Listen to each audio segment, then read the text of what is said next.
네, 안녕하세요. 반갑습니다. 뼈때리는 재테크의 이 대표입니다. 자, 오늘은 여러분과 같이 정말 오랜만에 엔캠 같이 분석해 보도록 하겠습니다. 자, 엔캠 주가 크게 급락하고 있습니다. 이게 굉장히 완만해 보여서 지금 차트 화면 자체가 납작해 보여서 그렇지. 자, 이렇게 보시면 어떻습니까? 자, 주가의 상승과 시세 차익 물량에 대해서 조정이 있을 수도 있습니다만, 자, 이렇게까지 주가가 하락하고 있습니다. 자, 하락의 원인점이 딱 보이죠? 3월 달과 4월 말입니다. 그때부터 주가의 하락이 시발되었다라고 보면 되는데요. 많은 분들께서 단순히 엔캠의 악재에 대해서만 보고 판단하시는 분들이 많으세요. 정말로 그럴까요? 물론 그럴 수도 있습니다. 물론 그럴 수도 있는데 엔캠의 하락에 대한 진짜 원인은 뭘까요? 차트만 봐도요. 분명히 원인은 엔캠 단독적인 악재 외에 이 주가 하락에 대한 악재의 시발점은 다른 곳에 있습니다. 많은 분들께서 이 부분을 잘 모르고 계십니다. 여기에 대해서 분석이 안 되면은요, 엔캠의 주가의 상승이 언제부터 이어질지 알 수가 없습니다. 이것을 반드시 이해하시고 원인 치료를 해 놓으셔야 주가의 상승에 대해서 아실 수가 있습니다. 영상 끝까지 시청해 주시면 감사하겠습니다. 자, 그러면은 내 종목이 지금 왜 하락하고 있는지, 왜 우리나라 증시가 특정 종목 외에 5월 달부터 주가가 꾸준히 급락하고 있는지 말씀을 드리겠습니다. 혹시 모르시는 분들을 위해서도 같이 설명 도와드리겠지만, 코스피 지수가 이렇게까지 상승을 했다는 것은 많은 자금들이 여기에 유입이 되고 상장돼 있는 종목들에 대한 평균값이 바로 코스피 지수지 않습니까? 이 지수가 상승했다고 해서 정말 특정 종목이 끌어올렸다라고 봐주셔도 됩니다. 지금 작년부터 우리나라 증시를 이끌고 있는 두 종목이 삼성전자와 SK하이닉스죠. 자, 여기 주목해 보시면은 우리나라 전체에 상장돼 있는 모든 종목의 시가총액의 약 50%가 넘는 숫자를 얘네 두 종목이 이끌고 있습니다. 모든 종목들이 다 상승하고 있어도요, 얘네 종목이 하락하고 있으면은요, 주가는 보합권이나 하락하는 겁니다. 모든 종목들이 다 하락해도요, 얘네 종목들만 잘 버티고 올라가면은요, 주가는 상승하는 겁니다. 5월 달부터 이러한 현상이 발생했기 때문에 증시는 상승하고 있는데 대부분의 종목들이 하락하고 있는 착시 효과가 나오고 있는 겁니다. 불균형이죠. 이게 좋다 나쁘다를 말씀을 드리는 게 아닙니다. 얘네 기업들이 잘해서 상승하고 있는 게 맞죠. 자, 그러면 다시 얘네들이 수혜를 받고 얘네들이 상승하고 있다는 것은 북미 빅테크 시장의 투자로 인해서 주가가 상승하고 있다는 건 알고 계실 거고, 우리나라에 여기에 직간접적으로 포진되어 있는 수혜받고 있는 회사들이 많다는 것도 대부분 알고 계실 겁니다. 그 종목들 외에 대부분 종목들이 다 하락했습니다. 다시 계속 똑같은 말씀 드려서 죄송합니다만 왜 하락하고 있느냐. 먼저 자, 최근에 주가 하락에 대한 부분부터 조금 설명을 도와드리겠습니다. 근데 이게 전부 다 5월 달부터 연결이 됩니다. 자, 6월 26일 금요일이었습니다. 주가 9%대 하락했습니다. 물론 장 직전에 밑꼬리를 말아 올리면서 6%대에서 마무리했습니다. 마이너스 6%죠. 자, 근데 그 전에도 주가가 큰 폭으로 하락했었습니다. 자, 여기에 대한 인과관계가 있어야 됩니다. 코스피가 10%대 하락했다는 건 엄청난 대사건이지 않습니까? 자, 근데 많은 분들께서 지금 우리나라 증시가 왜 불안한지 잘 모르고 계십니다. 자, 일단 최근에 하락했었던 이유, 25일 우리나라 시각 밤 9시 30분이었습니다. 자, 미 상무부에서요, 개인 소비 지출 지수, 소위 PCE 지수가 발표합니다. 이게 되게 중요합니다. 자, PCE 지수는요, 개인 소비 지출 지수는요, 자, 연방준비제도, 연준이죠. 그러니까 중앙은행과 같은 역할을 하고 있는 미국의, 물론 미국에도 주마다 묻고 있는 중앙은행들이 많이 있습니다. 근데 민주주의를 표방하고 있기 때문에 결국 투표권을 통해서 따낸 이사들과 위원들이 같이 모여서 투표권을 행사해서 거기에서 차기 금리의 진폭을 결정합니다. 이게 되게 중요한데요. 자, 여기에서 연준이 선호하고 있는 물가지표가 PCE 지수다라고 이야기하고 있는 겁니다. 즉, 이 PCE 지수가 어마무시하게 많이 중요하고 미국의 PCE 지수입니다만 기축통화의 달러의 값어치를 결정하는 자리이기 때문에 전 세계 글로벌 경제를 쥐락펴락할 수 있는 곳이다 라고 봐주시면 됩니다. 그 어느 곳보다도 시스템이 투명해야 되는 곳이죠. 연준이라는 곳은요. 자, 그러면 다시 PCE 지수가 발표가 됩니다. 이게 중요한데요. 자, 이번에 발표되었던 PCE 지수는요, 예상치가 4.1%였고 그 결과값이 예상치에 부합하는 숫자가 발표가 되었습니다. 자, 경제를 좀 아시고 시황을 조금 연구하고 꾸준히 모니터링 하시는 분들께서는 이게 악재라고 생각을 안 하실 겁니다. 예상치에 부합하는 숫자가 나오면은요, 좋은 겁니다. 시장이 가장 두려워하는 것은 악재도 호재도 아닙니다. 악재는 뭐 원인 분석이 되기 때문에 뭐 대응이라도 가능합니다. 호재는 뭐 말할 것도 없고요. 불확실성은요, 답도 없습니다. 어떻게 해야 될지 모르는 겁니다. 깜깜한 방 안에 칠흑같이 어두운 데서 아무것도 안 보이는 아기와 같다라고 봐주시면 됩니다. 울고만 있는 겁니다. 이러한 거와 같다라고 봐주시면 됩니다. 자, 그러면 다시 PCE 지수가 발표됐는데 예상치에 부합하는 숫자가 나왔으면 좋은 겁니다. 자, 근데 증시는 폭락했습니다. 왜 그러냐면요, 시장은 바랬습니다. 예상치에 부합하는 숫자가 안 나오기를요. 자, 여기 보시면은요, 3개월 연속 여기 이후로 뚜렷하게 상승하고 있는 거 보이십니까? 자, 여기 자세히 보시면은요, 자, 여기를 주목하실 필요가 있습니다. 자, 2.8%에서 꾸준히 머물고 있었죠? 비슷한 숫자가 계속 나오지 않습니까? 크게 상승했다가 꺾인 것까지 나옵니다. 나쁘지 않습니다. 자, 근데 이 기점으로요, 갑자기 3.5%로 팍 뛰고요, 4%로 발표가 됩니다. 이거 엄청난 악재입니다. 왜?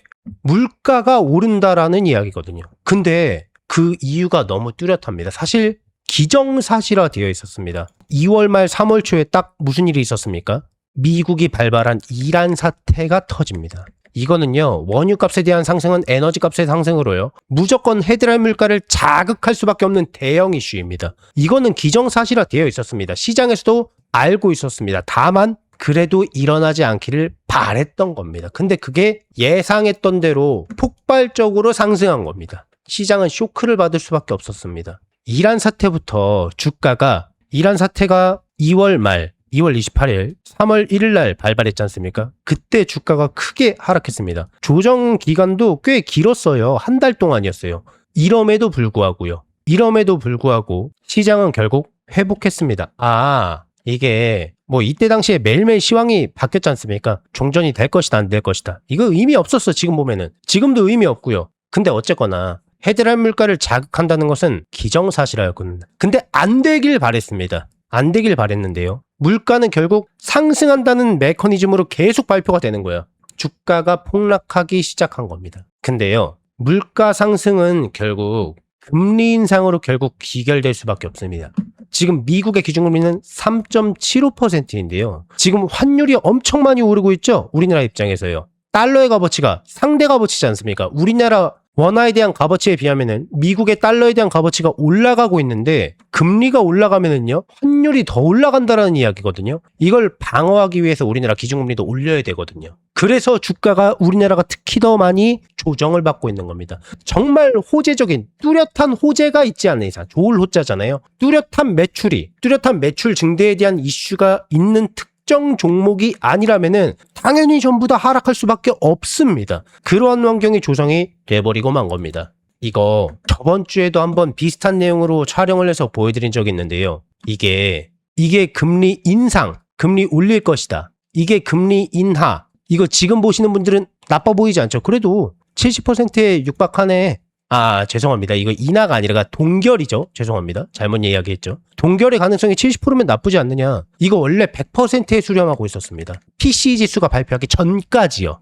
근데 PCE 지수가 발표가 되고 나서 금리 인상의 가능성이 0.12%였는데 이게 27%, 29%, 31%, 오늘 보니까 32%네. 계속 오르고 있는 겁니다. 시장은 어마무시한 불확실성을 갖게 된 거예요. 연준에서 금리 인상을 할 수도 있겠다라는 악재가 터진 겁니다. 시장에서는요, 그나마 금리 인하까지 씹어먹을 수 있는 삼성전자나 SK하이닉스, 북미 시장의 빅테크 기업들이 쟁여놓았었던 달러를 어마무시하게 많이 투자하고, 또 민간형 펀드까지 조성해서 자금을 끌어모으고 AI에 대한 투자를 진행하고 있지 않습니까? 하드웨어 영역에. 그래서 수혜받을 종목들이 우리나라에 많이 포진돼 있으니까 그나마 버티고 있는 겁니다. 삼성전자와 SK하이닉스, 삼성전기, 이렇게 반도체 영역이나 하드웨어 영역에서 수혜를 받을 수 있는 핵심 종목들은 엄청 많이 상승했죠. 나머지는요? 그래봤자 이게 막 100종목, 200종목 되는 게 아니지 않습니까? 2000개가 넘는 종목 가운데서 10개, 20개가 캐리를 한다고 해서, 물론 캐리를 한 건 맞습니다만,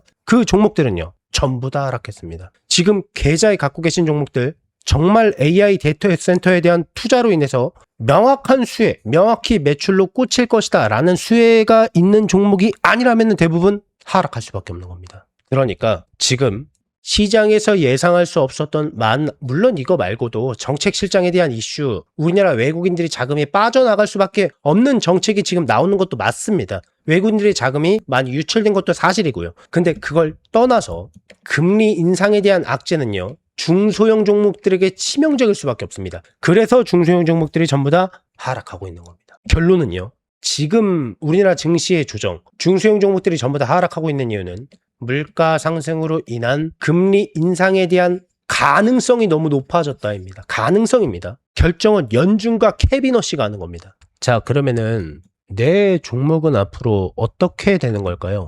어떻게 대응해야 되는 걸까요? 혹시 내 종목이 어디까지 상승할 수 있는가? 상승과 회복에 대한 가능성이 있는가? 궁금하신 분들 계시면은요, 왼쪽 하단에 제 개인 번호 보이시죠? 010-6804-5487번입니다. 이쪽으로 종목명을 써서 문자 넣어주세요. 그러면은 그 종목에 대한 가치 평가를 내려서 미래가치를 포함하고 있는 적정 주가를 공유해드리겠습니다. 다시 왼쪽 하단에 제 개인 번호 보이시죠? 이쪽으로 종목명을 써서 문자 남겨주세요. 그러면은 해당 종목에 해당하는 가치 평가에 대한 미래가치를 포함하고 있는 적정 주가를 공유해드리겠습니다. 계속해서 제 영상을 항상 봐주시는 우리 구독자분들께 감사한 마음을 담아서 이달의 대박주 딱 한 종목을 무료로 공유를 해드릴 건데요. 지금 바로 제 채널에 구독을 눌러주시고 이 영상에 좋아요까지 함께 눌러주신 분들께는 제가 최근에 새롭게 발굴한 이 대박 종목을 금전적인 요구 일절 없이 100% 무료로 공유를 해드리려고 합니다. 과연 이게 지금 어떤 종목인지 굉장히 많이 궁금하실 텐데요. 우선 제가 제도권 금융사 출신이라는 건 전부 다 알고 계실 겁니다. 제가 퇴직을 하고 경제 유튜버로 전향하긴 했지만 형님 동생들은 아직 현장에서 일을 하고 계세요. 우리 구독자분들께 선물로 드릴 이 대박 정보를 정말 어렵게 부탁해서 들고 왔습니다. 저는 개인적으로 하루 이틀이 아니라 어쩌면은 올해 내내 이 종목이 시장을 주도하는 대장주가 되지 않을까 정말 기대 많이 하고 있는 종목이에요. 지금 시장에서 관심을 한 몸에 받고 있는 AI 테마까지 엮여있는 핵심 관련 종목입니다. 그럼에도 불구하고 아직 이런 호재들이 주가에 제대로 반영되지 않다 보니까 연일 쌍끌이 매수세가 끊임없이 유입되고 있는 모습이에요. 우리 구독자분들께서도 잘 알고 계시겠지만 이렇게 바닥권에서부터 쌍끌이 매수세가 포착이 되면은 나중에 상승할 때 정말 무서울 정도로 가파르게 치고 올라가는데요. 과거 에코프로 사례가 딱 그랬습니다. 자, 바닥 구간에서 개인들의 매도가 이어지면서 쌍끌이 매수세가 들어오고 난 뒤 주가가 미친 듯이 폭발적으로 상승을 했었고 과거 1000% 이상의 상승을 보여줬었잖아요. 지금 보시는 이 대박 종목도 과거 에코프로의 흐름과 거의 판박입니다. 상승 재료도 너무나 훌륭하고 확실해서 수급 역시 노골적으로 들어오고 있습니다. 그리고 아직 시세 분출이 되지 않은 상태이기 때문에 지금부터 꾸준히 관찰하고 추적해 나가신다면은 에코프로급의 거대한 수익을 낼 가능성이 굉장히 높다고 생각합니다. 그래서 저는 이렇게 좋은 종목을 저의 소중한 구독자분들과 함께 공유하려 하는데요. 자, 그렇기 때문에 앞서 말씀드린 대로 제 채널에 구독 버튼 한번 꼭 눌러주시고요. 영상에 좋아요와 알림 설정도 눌러주시면 많이 감사드리겠습니다. 구독을 눌러주신 모든 분들께 이 대박 종목을 즉시 공개해 드릴 예정이니까 영상에 나오는 안내 화면을 그대로 따라와 주시면 됩니다. 다만 이 종목은요, 아직 경제 뉴스라든가 증권사 리포트에서 단 한 번도 언급되지 않은 종목입니다. 그렇기 때문에 종목을 확인하신 분들은요, 반드시 비밀을 지켜주셔야 해요. 재료가 워낙에 확실하고 이 차트와 수급까지 완벽하게 떨어지고 있어서 이 정도의 대박 종목은 정말 몇 년에 한번 볼까 말까한 귀한 종목이기 때문에 여기서 더 머뭇거리면은 기회를 날려버릴 수가 있으니까 늦지 않게 서둘러서 이 대박 종목을 꼭 받아가시길 강력 추천드립니다. 자, 그래서 나도 수익을 한번 내보고 싶다. 26년도 상반기, 25년도 거대 상승장에서 기회를 놓치셨던 분들, 나도 대박 종목을 한번 받아보고 싶다라고 하시는 분들께서는요, 010-6804-5487번입니다. 여러분과 소통하는 이 대표 개인 번호예요. 낮이고 밤이고 평일이고 주말이고 전혀 상관없습니다. 기회라고 문자 남겨주시면은 남겨주신 모든 분들께 이 대박 종목을 무료로 아무 조건 없이 전부 다 공유를 해드릴 겁니다. 직접 매수해서 수익을 내보셔도 좋습니다. 제 영상이 처음이신 분들께서는 종목을 받아서 주가의 방향성이 어떻게 되나 관망해 보셔도 좋아요. 수익을 내보시는 연습을 해보셔도 좋아요. 어찌됐건 전부 다 무료니까요. 한 분도 빠짐없이 다 받아가셔서 꼭 안전하게 수익 내시고요. 수익 내시면은 그때 다시 한번 제 영상 찾아오셔서 구독과 좋아요, 알림 설정도 한 번씩만 남겨주시면은 대단히 많이 감사드리겠습니다. 수익 나게 해줘서 정말 고맙다고 댓글까지 남겨주시면은 감사드리겠습니다. 최대한 빠르게 잡는 게 수익률을 크게 좌우할 수 있기 때문에 너무 늦지 않게 서둘러서 문자 넣어주세요.